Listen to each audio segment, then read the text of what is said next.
Autobahn. Ja, gut, das kommt durch. Ja.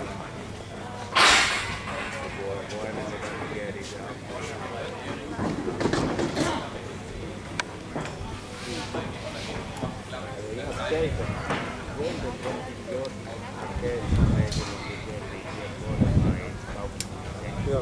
Die Schienen mit alle aufgenommen und dann direkt 30 Jahre hintereinander was aufgemacht, nicht gleichzeitig aufgestellt. Und dann musst du dir vorstellen, die letzten Wochenenden war dann auch immer noch Heimat. Genau.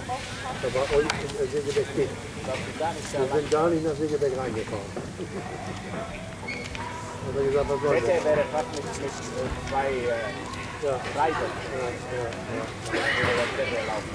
Ja, weil der ganze Ostseeverkehr, der sonst über Renner läuft, wo soll der jetzt lang? Das geht am Wochenende wieder los. Und dann ist die 206 ja auch noch gesperrt. Ja, genau. Habe ich gemerkt letztes Mal. Ja.